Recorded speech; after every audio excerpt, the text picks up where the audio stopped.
Thanksgiving, and hopefully everybody is sober, sober from alcohol and sober from candies. Candies is also important. So we don't have a large attendance today for some reason, maybe because of the parties last night. But let's talk about a subject that most of us are facing at least once a year, is what to talk to potential client, people that, by the way, can you see me? Can you see me? Yes, wonderful. So most of us have this conversation. Yes, Norma?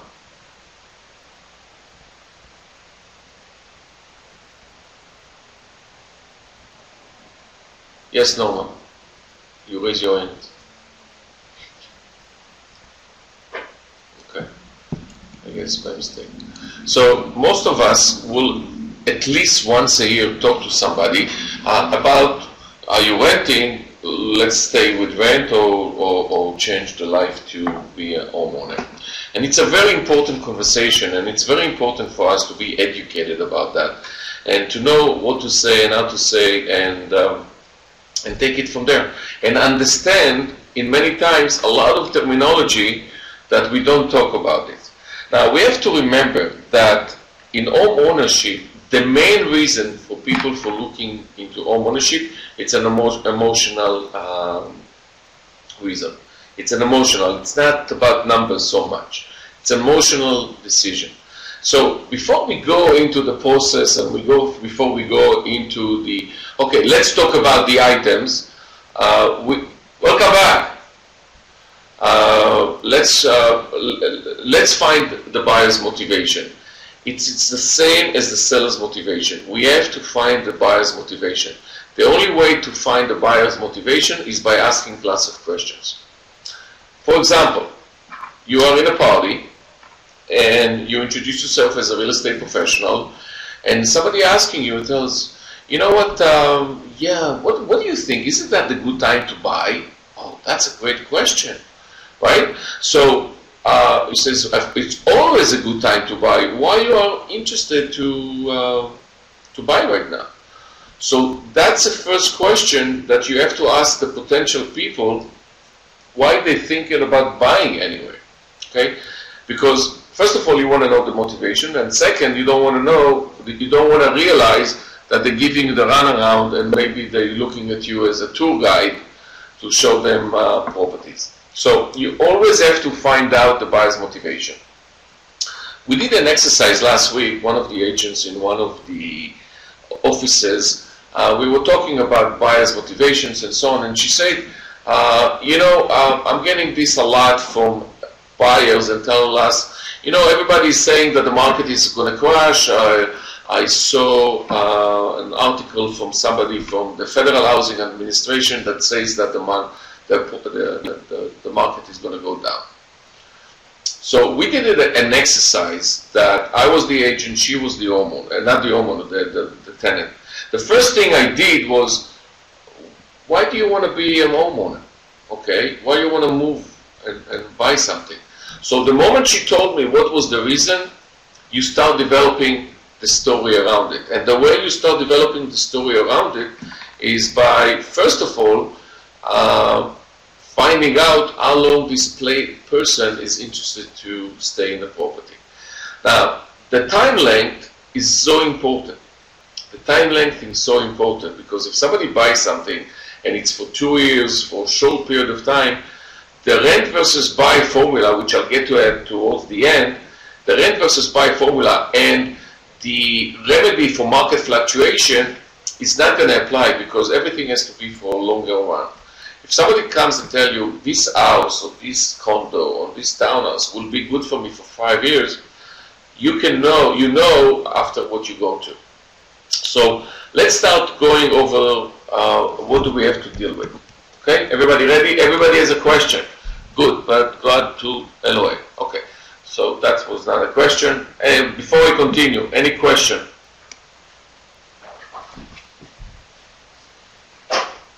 No questions. Okay, guys. So, why to rent? Most of the people will ask you, they will know why they're renting. Let's see why most people rent. Okay? So, this is a list of some of the items why people rent. And besides everything here on the screen, there is the first one, which is the most important, that people don't make enough money.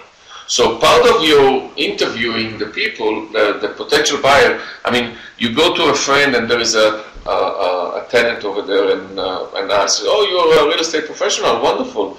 I want to buy a home. That's nice, that's nice. How much you make? I make $12.50 an hour.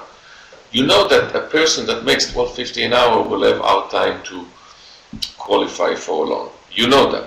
So, most of the people that renting, they don't just, unfortunately, they don't make enough money. Okay? So let's talk about what do we have, what's the reason that people rent. Okay, flexibility. A lot of people don't like to be tied to something. They want to be jumped to, their personality is to be able to jump from one place to another, from one city to another, nothing that can hold them in one place. There are people like that. So, in a person like that, that is a hopper in his nature, you will have tough time to lock them into a place that they have to live for many years. That's going to be a problem. Career uncertainty. Sorry. Career uncertainty. Now, somebody who works with a company, and I'll get to that. You know, uncertainty in the workplace is the worst thing for employees and employers. When people are surveying employees around the country, one of the main reasons that people don't stay with company is because career uncertainty. They don't feel connected to the place, they don't feel appreciated, and they think that they're not, they don't have a path in their career. So when you don't have certainty and you don't have the feeling that your employment is secure for a longer period of time, you don't go and jump into the ownership market. You just keep it aside until you really feel that this is what you are about to do.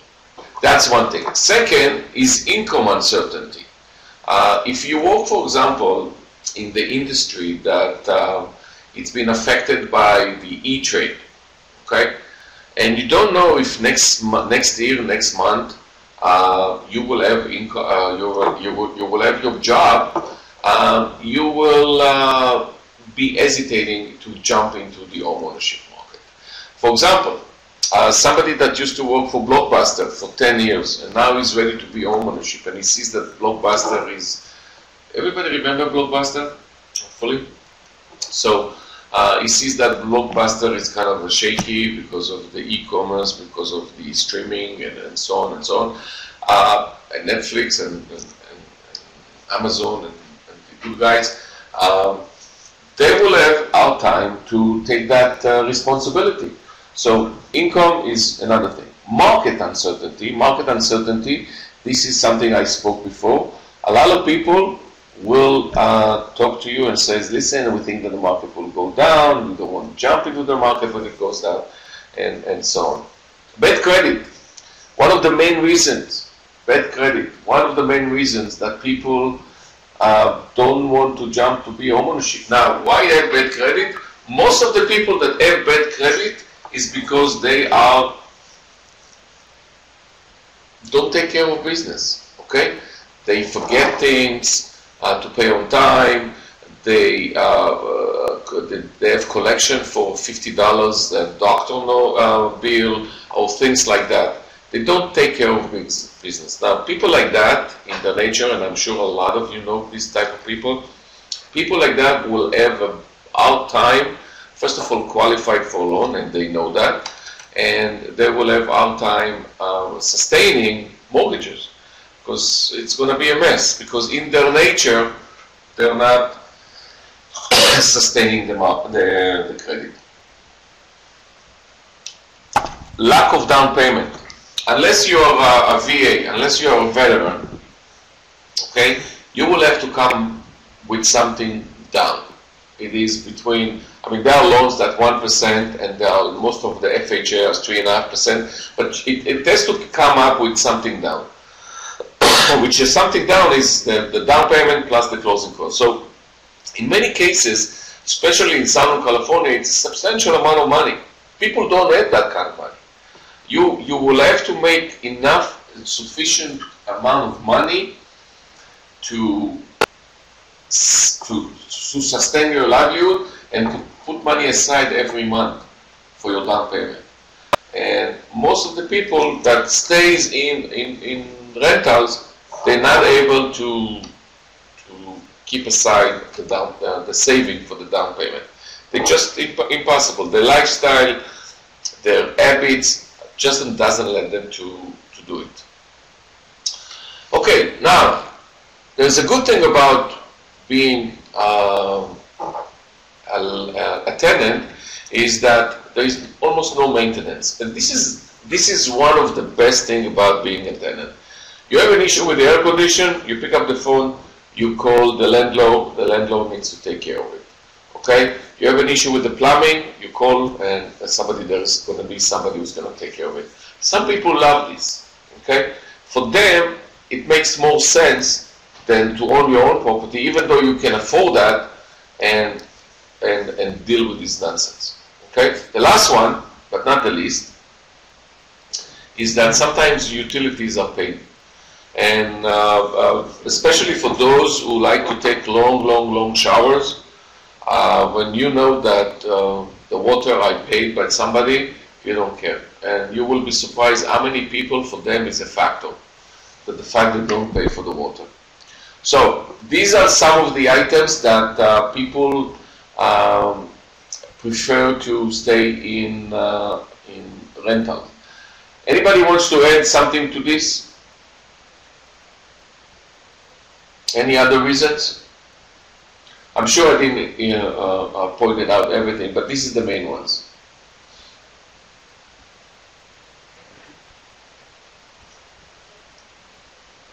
Okay, Jeff?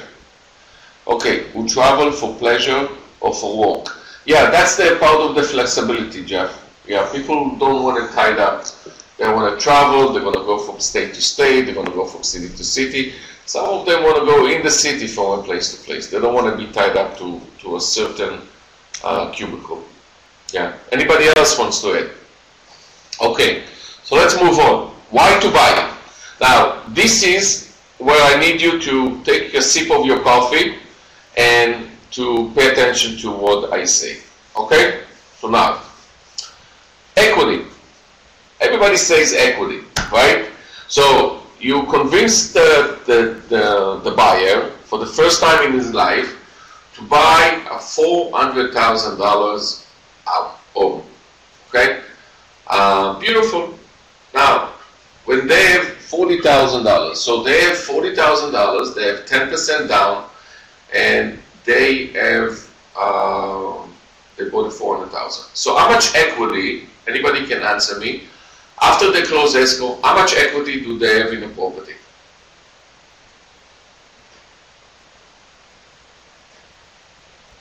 Hello? I'm asking a question, guys. They bought a property for $40,000, for $400,000, and they put down $40,000, 10% down. How much equity they have the day after they close escrow?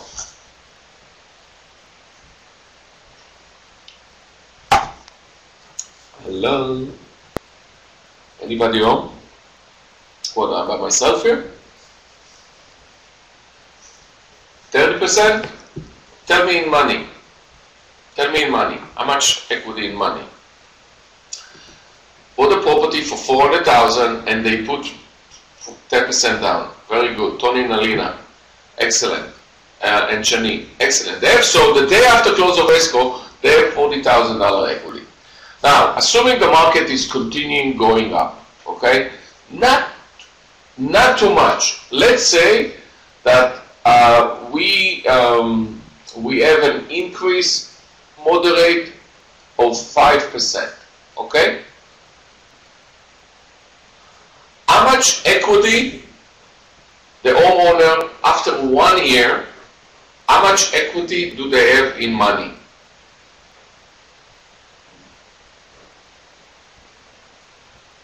$60. Excellent, guys. Tony and Jeff. Excellent. $60,000 because the property is worth $400,000. It went up by 5%, so it went up by $20,000. Now we take that $20,000, we add the $40,000, we have $60,000. Okay? 60. Spadma, very good. So we have $60,000. Now, my question for you, okay? How much their investment, how much they gain on their investment in percentage? How much money they gain on their investment? Okay, Tony says 50. Anybody else say something else?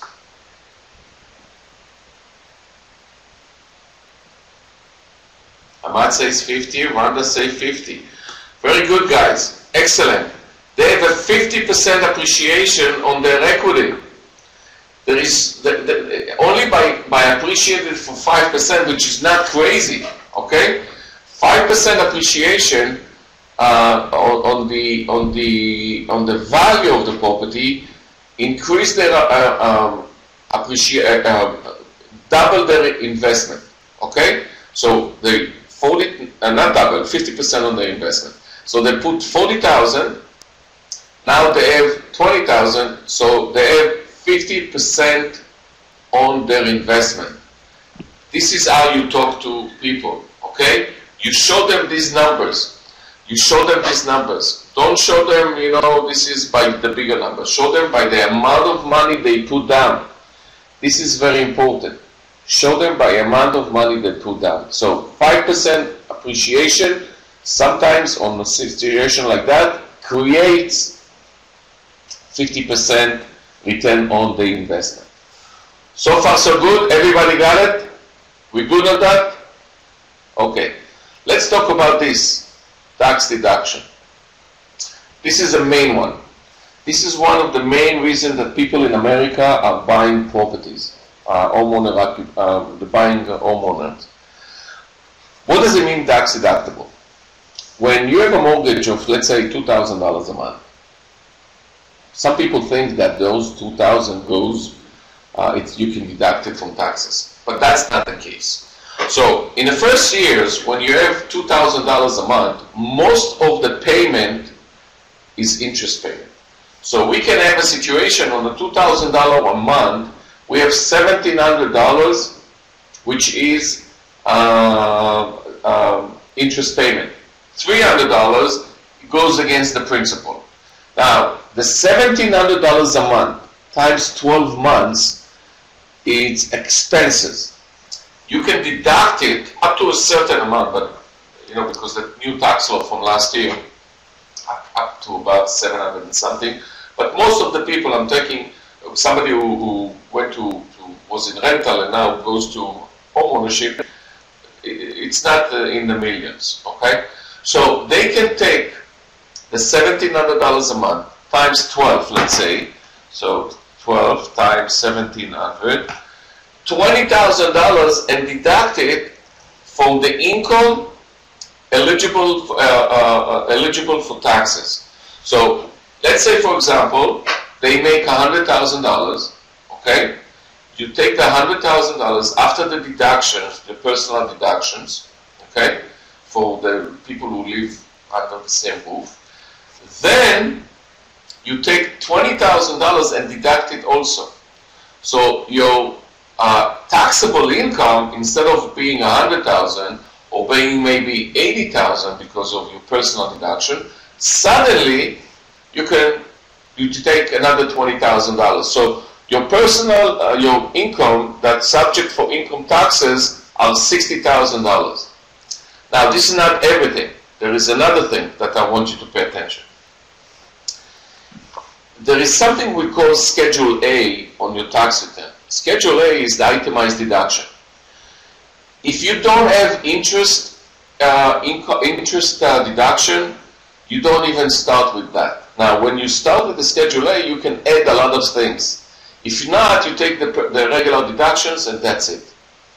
So when you have that tax deduction on the interest payments, you can start doing a deduction on the property tax also, up to $10,000 a year.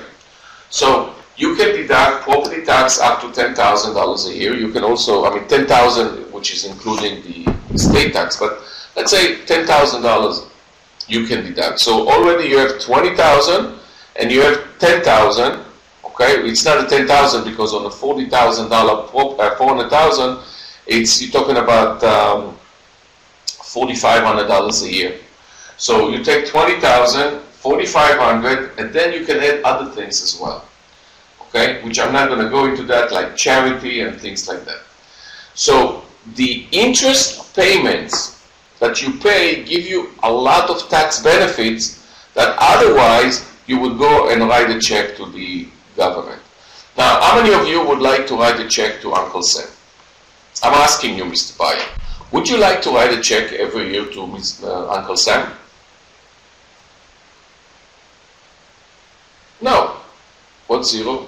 Fatma, what do you mean zero?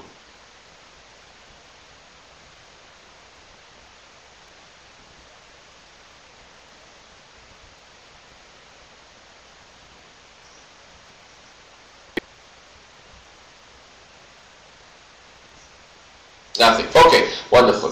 So this is the main thing, guys. You have to take the calculator when you sit with the people, and you have to show them how much money they save every year and putting the money into the house instead of sending it to the government. This is major, guys. A lot of people buy properties only because of the tax deductible. Control. Control is very important because think about that. You're buying a property and tomorrow you think that the kitchen is not nice, you take off the kitchen and put your kitchen. That's control, that's beautiful. Now if you're a tenant, you can't do that. The landlord tells you, this is the kitchen, live with this, okay? This is the room, that's the size of the room, live with this. However, when you own your own place, you can do anything that you want, okay? You think that you have 2 big rooms and you need 3 smaller rooms, you do whatever is necessary.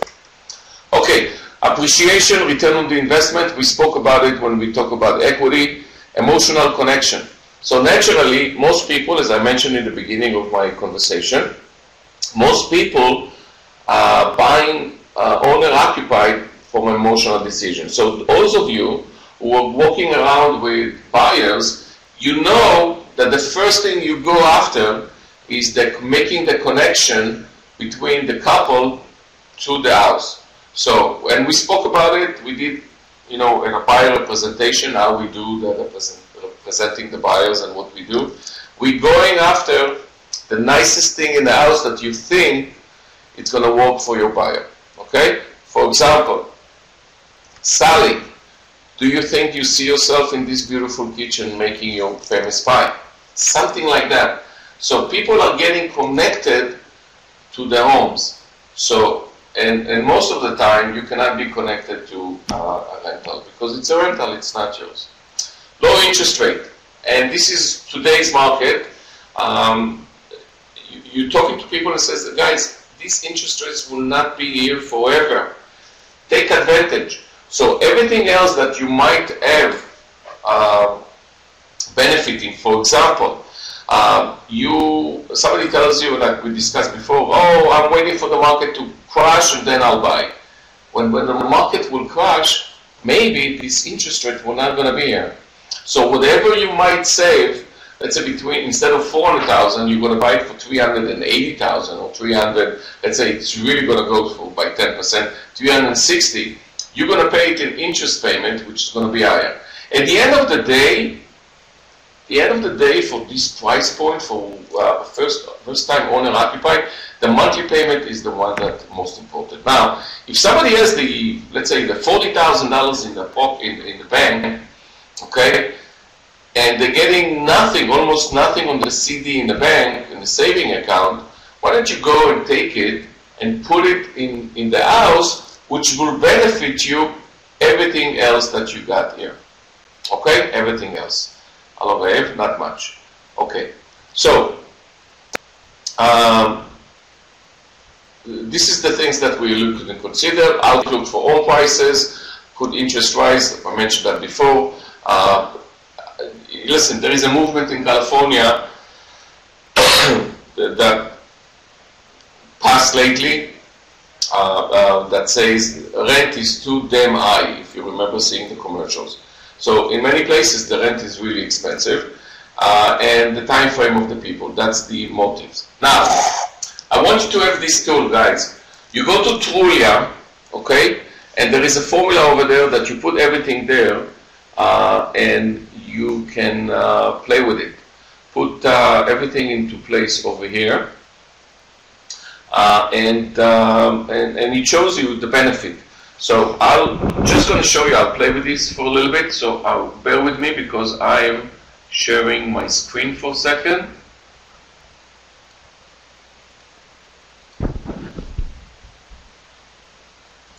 Okay, so here's Julia. Everybody can see this screen? Yes, wonderful. Yeah? Yes, wonderful. Okay, so here we go. For example, 91344, which is Granada. Target monthly rent. So on the house that we're looking, the house monthly rent is 400,000. The home price is 700,000. This is give or take in Granada Hills. So let's say we're going to do 3.5%. So 3.5% and a little bit including expenses, it's $30,000. There's a place here for military because if you are a veteran, the whole calculation I'll show you it's different. Now over here you put everything else on the thing, as you can see, all the other mechanism in the loan, mortgage rate and so on and so on. Right now mortgage rates are low, so 3.75. Now what do we see here? What do we see here? Basically, if you put here and you see that the net cost, okay, when you buy, you see that I mentioned before, like it takes about 2 years. You can see that the net cost in the first 2 years, it's going to be, to buy it's going to be $120,000, and to rent it's going to be $97,000. However, after 2 years, look at that, it's changed. So the 2 years and further, it's worthwhile to buy. Okay, so here we go. A buy, it's going to cost you $150. The rent is going to cost you $190, and this is only on the money factor. Nothing else. Not the emotional attachment. Not tax deductible. Nothing else. Okay, this is a great tool when you go and show your thing. You see as you go. So most people staying in their home between 6 to 7 years. So in 7 years, you're going to spend on rent $330,000 while you're going to spend on your own home $210,000. Okay? Questions, guys? Oh, you think you can ask a question? I lost you. Actually. Where is it? Oh, here it is. Okay. Very good. So, we reached the time. Any questions, guys?